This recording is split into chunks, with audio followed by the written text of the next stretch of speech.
ఏమాయరాబాయ్ నువ్వు Congress party BRS party అంటే ఎమ్మెల్యేలు స్పీకర్ గారికేమో మేము బీఆర్ఎస్ పార్టీ అని ఉత్తరం రాస్తున్నారు, బయటనేమో కాంగ్రెస్ కండువాలు వేసుకొని తిరుగుతున్నారు. ఇక స్పీకర్ గారేమో కళ్ళుండి చూడలేని ధృతరాష్ట్రుడు అయిపోయింది పాపం. ఆయన కనబడతలేదంట. గాంధీ కాంగ్రెస్లో తిరిగేది మీ అందరికీ తెలుసు గల్లీలలో అని స్పీకర్కు తెలుస్తలేదంట. గాంధీ మంచోడు, చాలా మంచోడు, ఆయన బీఆర్ఎస్ పార్టీలోనే ఉన్నాను అన్నాడు.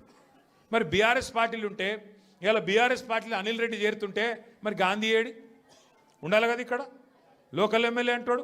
నిజంగా మన పార్టీలు ఉంటే ఇక్కడ ఉండాలి కదా. ఇక ఎట్లుందంటే ఇలా పరిస్థితి. ఇప్పుడు మనుషులలో 2 రకాలు ఉంటారు, అయితే లేడీస్ ఆడోళ్ళు లేదా మొగోళ్ళు. మరి ఇప్పుడు మీ ఎమ్మెల్యే ఆడనా మొగనా మాకైతే అర్థమవుతలేదు.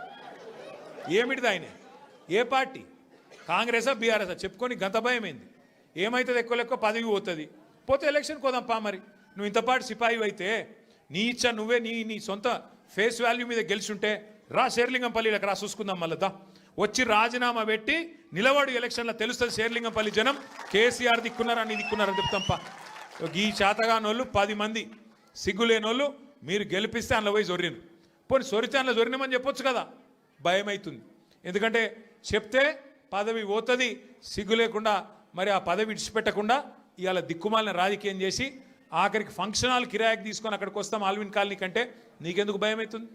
ప్రజాస్వామ్యంలో ఎవరు చెప్పేది వాళ్ళు చెప్తారు, ఆఖరికి ప్రజలు నిర్ణయం తీసుకుంటారు ఎవరు కరెక్టు ఎవరు తప్పు అని. అందుకే నేను మిమ్మల్ని కోరేది, మీ తమ్ముడు అనిల్ రెడ్డి, సతీష్ రావు ఆల్విన్ కాలనీలో బ్రహ్మాండంగా కలిసి పనిచేయాలని చెప్పి నేను కోరుతున్నా. రేపు 24 డివిజన్లు అయినాయి శేర్లింగంపల్లిలో, 24 డివిజన్లు, 24కి 24 ఒక్కటి పళ్ళు పోకుండా గెలిపించే బాధ్యత మీరు తీసుకోండి. కరెక్ట్ మనుషులకు టికెట్ ఇచ్చే బాధ్యత పార్టీగా మేము తీసుకుంటాం. జిల్లా ప్రెసిడెంట్ గారిని, కుకట్పల్లి ఎమ్మెల్యే గారిని నేను కోరుతున్నా, దయచేసి శేర్లింగంపల్లి నియోజకవర్గంలో ఎమ్మెల్యే లేడు అనే ఇబ్బంది లేకుండా సమన్వయం చేయాలని చెప్పి నేను కోరుతా ఉన్నా. దయచేసి మీరు రాబోయే రోజుల్లో కూడా ఇదే ఐకమత్యాన్ని ప్రదర్శించి చక్కగా ముందుకు పోదాం. ఇప్పుడు అసెంబ్లీ సమావేశాలు వస్తున్నాయి 4 రోజులలో.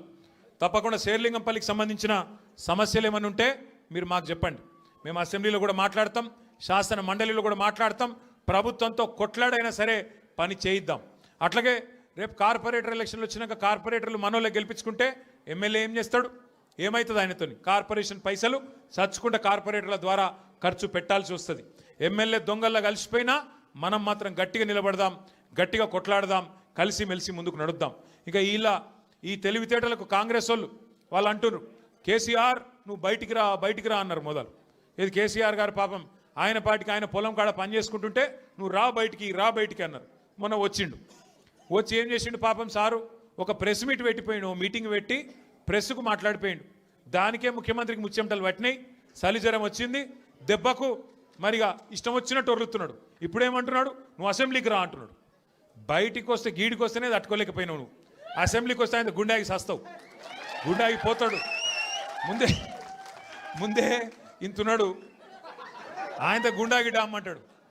ఇప్పుడు ఇవాళ రేపు ఎట్లయిపోయిందంటే నిజంగా బాధ అనిపిస్తుంది. నాకు తిట్టాలని లేదు కానీ బాధ అనిపిస్తుంది. ఇప్పుడు మా లీడరు అన్నది పక్కకు పెట్టు, తెలంగాణ తెచ్చిన నాయకుడు అన్నది పక్కకు పెట్టు, 2 సార్లు ప్రజలు గెలిపించిన ముఖ్యమంత్రి అనేది కూడా పక్కకు పెట్టు. మా నాయన కదా, మా నాయన తిడితే కొడుకుకు రేషం రాదా? ఇక్కడ దాకుంది కోపం, ఇక్కడ దాకుంది. దొరికితే ఎడమకాలు చెప్పు తీసుకొట్టాలని ఉంది. కానీ ఏం చేయాలి, ప్రజాస్వామ్యం. ఎకతక్క మాట్లాడితే మళ్ళీ ఏమంటారు, అగో వీనికి అహంకారం ఉంది రాబోయ్ అంటారు. అహంకారం నాదా అయినదా? నేను గుంటూరులో చదువుకున్నా అంటాడు. అరే నేను గుంటూరులో చదువుకుంటే నీకేం వచ్చింది రాబోయ్, నాకు అర్థం కాదు. అప్పుడు ఆంధ్రప్రదేశ్ కలిసి ఉండే, నేను గుంటూరులో చదువుకున్నా, మళ్ళీ హైదరాబాద్లో చదువుకున్నా, పూనాలో చదువుకున్నా, అమెరికాలో చదువుకున్నా, నేను ప్రపంచం అంతా చదువుకున్నా. నీ లెక్క చదువు సందే లేకుండా తిరగలేదు. మీ అమ్మాయి నీకు చక్కగా తోవ చూపెట్టలేదు, నేనేం చేయాలి? దానికి నీ ఏడిపోయింది నా మీద. అగో వీనికి ఇంగ్లీష్ వస్తుంది అంటాడు. అరే నాకు వస్తే నీకేం నొప్పిరా నాయన, నేర్చుకో. నేను హిందీ నేర్చుకున్నా, ఉర్దూ నేర్చుకున్నా, రేపు అవసరమైతే గోర్మాటి భాష నేర్చుకుంటా. నువ్వు నేర్చుకో, నేను ఎవడ నాపిండా, నిన్ను వద్దన్నాడు ఎవడన్నా, నువ్వు కూడా నేర్చుకో. దానికి కూడా ఏడిపోయి నా మీద, నేనేం చేసిన? ఇంకొక అంటే నాకు ఎక్కడ గమ్మత్ అనిపిస్తుంది అంటే, నేను ఆంధ్రాకి పోయి ఇంటర్మీడియట్ చదువుకుంటే తప్పట, కానీ ఆయన ఆంధ్రాకి వెళ్ళి అల్లుడిని మాత్రం తెచ్చుకోవచ్చట. ఈ అమ్మ ఇది ఎక్కడ కథరా పోయి. అందుకే ఇక ఆయన పేరు ఏం పెట్టినట్టుగా నేను ఇట్లా లాభం లేదని చెప్పి మనోని పేరుగా అల్లుడు భీమవరం కదా, అందుకే ఈయన చిట్టినాయుడు పేరు కూడా భీమవరం బుల్లోడు అని పెడితే అయిపోతుంది. ఓకే వెలుగు భీమవరం బుల్లోడు మనకు నీతులు చెప్తున్నాడు. అరే ఆంధ్ర అంటే మరి ఆంధ్ర వాళ్ళ ఓట్లు కావాలి, ఆంధ్ర వాళ్ళ చుట్టూ తిరగాలి, కానీ మళ్ళీ ఆంధ్రాని మాత్రం నేను పోయి చదువుకుంటే నీకు నచ్చినది. నీకేం బాధ అవుతుంది నాకు అర్థం కాదు. ఇంకొక మాట నాకు అర్థమే కాదు. ఇప్పుడు ఇక్కడ ఉన్నారు మీరు, ఇంతమంది ఉన్నారు, చాలామంది పిల్లలు మన హైదరాబాద్కి వెళ్ళి మన తెలుగు రాష్ట్రాలకు వెళ్ళి చాలామంది చదువు కోసమో ఉద్యోగం కోసమో వేరే దేశాలకు పోతారు. అమెరికా పోతారు, లండన్ పోతారు, ఆస్ట్రేలియా పోతారు, ఇంకొక ఆడికి పోతారు. ఆ దేశాలలో ఇళ్ళలో నౌకర్లు ఉండరు కదా. ఆ దేశాలలో ఏం చేయాలి?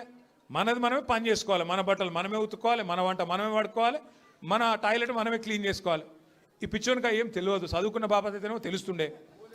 ఇక మాట్లాడతాడు ఏమంటాడు, వీడు ఇప్పటికీ అమెరికాలో బాత్రూమ్లు కడుగుతూనే అంటాడు నన్ను. అరే అమెరికాలో నా బాత్రూమ్ నేను కడుక్కున్నా, నీకేమో వచ్చిందిరా బాయ్, నాకు అర్థం కాదు.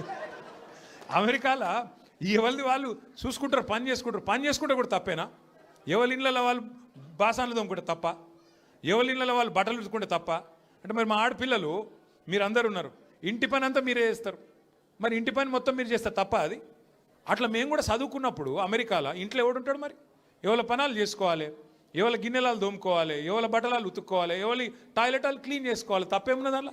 దాన్ని పట్టుకొని టాయిలెట్లు క్లీన్ చేసేటోడు నీ లెక్క సంచులు మోయలే, నీ లెక్క దొంగ పనులు అయితే నేను చేయలే. ఇంకొక మాట ఏమంటాడు, నేనట మా అయ్య పేరు చెప్పుకొని బతుకుతున్నా అంట. అవు మా అయ్య గొప్పోడు, మా అయ్య తెలంగాణ తెచ్చిన మొగోడు మొనగాడు బరాబర్ చెప్పుకుంటాను, తప్పేమున్నది? మా అయ్య పేరు నేను కాబట్టి ఎవడు చెప్పుకుంటాడు, నాకు అర్థం కాదు. మా అయ్య మొగోడు మొనగాడు తెలంగాణ తెచ్చినోడు బరాబర్ చెప్తా. మరి నేనేమంటున్నా, నువ్వు సకట్ పనులు చేస్తే నీ పిల్లలు కూడా నీ పేరు చెప్పుకుంటారు. నువ్వు లుచ్చ పనులు చేసినావు అనుకో, నీ మన్మడు కూడా నీ పేరు చెప్పుడే గాలంగా మన్మని అని చెప్పుకోడు. మంచి పనులు చేయి నీ పేరు కూడా చెప్పుకుంటారు. నీలాగా దొంగలకు సద్దులు కట్టుడు, బ్యాగులు మోసుడు, వాళ్ళ సంకల్ నాకుడు, ఢిల్లీకి పేమెంట్ సీట్లు, పేమెంట్ కోటాలో పైసలు చచ్చుడు, గవి మాతో కావు. కొట్లాడతాం, మొగాళ్ళలాగా కొట్లాడతాం, మునగాళ్ళలాగానే బతుకుతాం, తెలంగాణ పౌరుషంతో బతుకుతాం. నీలాగా బతుకం, ఢిల్లీకి గులాముల్లాక మాత్రం బతుకం. ఢిల్లీకి సంచులు మోసుకుంటా, ఢిల్లీలో పోయి బీజేపీలతో రాసుకొని పోసుకొని తిరుక్కుంటా, జడ్జీల కాళ్ళు పట్టుకుంటా, అయ్యో నన్ను కేసుల లోపల నుక్కకుర్రి అని చెప్పి డైవులు కొట్టుకుంటా, గా బతుకు అవసరం లేదు. బతికిన నాళ్ళు దర్జాగా బతుకుతాం, చచ్చినప్పుడు కూడా రాయలుగా చచ్చిపోతాం. అంతేగాని ఇట్లా చిల్లర పనులు చేయం. మీకు దయచేసి నేను ఒకటే కోరుతున్నా, ఆయన మళ్ళా అంటుండు కేసీఆర్ నట ముఖ్యమంత్రి కానియాడట. నేను కూడా మీ అందరికి ఒకటే చెప్తున్నా, మీ అందరి దయ ఉంటే, మీ అందరి ఆశీర్వాదం ఉంటే ఖచ్చితంగా కేసీఆర్ సంగతి ఇడిచిపెట్టు, నిన్ను కొడంగల్లో కూడా మళ్ళీ గెలవనీయకుండా చేసే బాధ్యత మాది. నిన్ను కొడంగల్లో మళ్ళీ గెలవనీయకుండా మళ్ళీ అసెంబ్లీకి రానియకుండా చేసే బాధ్యత పార్టీగా మేమందరం, ప్రజలుగా మేమందరం తీసుకుంటాం. నువ్వు మాట్లాడే మాటలు, చేసే రోత పనులు, వాటికి ఇలా ప్రజలు అసహించుకుంటున్నారు, నోట్లో ఉంచుతున్నారు. ఏం మాటలే అవి, ముఖ్యమంత్రి టీవీ పెడితే పిల్లలు ఖరాబ్ అయ్యేటట్టున్నారు నీ భాష ఇంటే అని చెప్పి మొత్తం టీవీలు బంద్ చేస్తున్నారు. గసంటి పరిస్థితి వచ్చింది. ఏం అడిగిండు కేసీఆర్ గారు మొన్న? ఏమయ్యా పాలమూరు ప్రాజెక్ట్ని ఎందుకు పండబెట్టినావని అడిగిండు. ఏమైందయ్యా, 8 నెలలు అయింది, డీటెయిల్డ్ ప్రాజెక్ట్ రిపోర్ట్ కేంద్ర ప్రభుత్వం నరేంద్ర మోడీ వెనుకకు పంపిండు, నీకు సిగ్గులేదా ముఖ్యమంత్రి? అది వెంటనే మళ్ళా పంపి 90% పనులు పూర్తయిన ప్రాజెక్టు ఇంకొక 10 పైసలు పెడితే అయిపోతుంది చేసి మరి ఆ పాలమూరుకు నీళ్ళు అన్నాడు. తప్ప కేసీఆర్ గారు అన్నది? దానికి సమాధానం చెప్పే తెలివి లేదు, పిచ్చి మొరుగుడు మొరుగుతూ ఉన్నాడు. అట్లాగే కేసీఆర్ గారు ఏమన్నారు, కృష్ణా జలాల్లో అన్యాయం చేస్తున్నాడు నరేంద్ర మోడీ, భారతీయ జనతా పార్టీ ఖచ్చితంగా వాళ్ళని ఎదుర్కోవాలా, కొట్లాడాలా, ఢిల్లీలో ఏం చేస్తున్నారు నీ ఎంపీలు అని అడిగిండు. బీజేపీ ఎంపీలను అన్నాడు, కాంగ్రెస్ ఎంపీలను అడిగిండు. దాంతో ఇలా వాళ్ళకి సమాధానం చెప్పే తెలివి లేక ఇలా నోటికి వచ్చినట్టు మాట్లాడుతున్నారు. ఇంకొక మాట ఏమన్నాడు కేసీఆర్ గారు, ప్రజలను నువ్వు మోసం చేసినావు, 6 గ్యారంటీలు అన్నావు, నెలకు 4,000 పెన్షన్ అన్నావు, తులం బంగారం అన్నావు, ఆడపిల్లలకు నెలకు 2,500 ఇస్తా అన్నావు, అన్ని 100 రోజుల్లో ఇస్తా అన్నావు, ఎప్పుడు ఇస్తావు? 2 ఏళ్ళు అయింది కదా అన్నాడు. తప్ప కేసీఆర్ గారు ప్రధాన ప్రతిపక్ష నాయకుడిగా ప్రజల తరపున ప్రశ్నించుడు తప్ప? ఇవన్నీ అడిగితే ఆయనకు బూతులు వస్తున్నాయి, కోపం వస్తున్నది.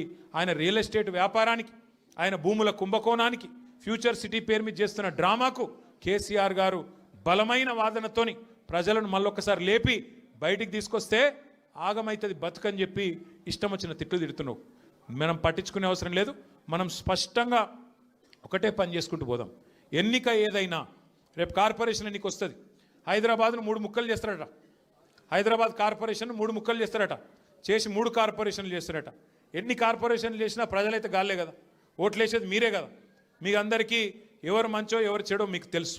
అందుకే 24 డివిజన్లు అవుతున్నాయి శేర్లింగంపల్లి నియోజకవర్గంలో. అది ఏ కార్పొరేషన్లకు పోయినా గెలిపించే బాధ్యత మీరు తీసుకోండి. గట్టిగా కష్టపడదాం. ఈ ఒక్క సంవత్సరం 2026 ఒక్కటి గట్టిగా కష్టపడితే ఇక 27లో దాదాపుగా ఎలక్షన్ వాతావరణం రాని వస్తుంది. 3 ఏళ్ళు పూర్తయిపోయినాయి అంటే ఎలక్షన్ వాతావరణం, అసెంబ్లీ ఎలక్షన్ వస్తుంది. మళ్ళీ తిరిగి కేసీఆర్ సార్ను మళ్ళీ తిరిగి తెలంగాణ రాష్ట్రానికి ముఖ్యమంత్రిగా చేసుకునే టైము తొందరలో వస్తుంది. కాబట్టి దయచేసి ఇంతకంటే ఎక్కువ నేను చెప్పను. మీరు చాలా దూరం నుంచి కష్టపడి నేనే అక్కడికి రావాల్సి ఉండే, फिर भी आप इतना दूर आए. हमारे बहनों से भी मैं शुक्रिया अदा करना चाहता हूँ. आप इतने दूर आए, आप इतने लोग आए और छोटे छोटे बच्चों को भी साथ लेके आए. मैं आपका तहे दिल से शुक्रिया अदा करता हूँ, आपका शुक्रगुजार हूँ. और మా ఆడబిడ్డలందరూ కూడా మరి అంత దూరంకి నుంచి వచ్చినందుకు థ్యాంక్ యూ. మళ్ళొక్కసారి మీకు నేను చేసే విజ్ఞప్తి, ఎన్నిక ఏదైనా గుర్తు కారు సారు, ఈ రెండు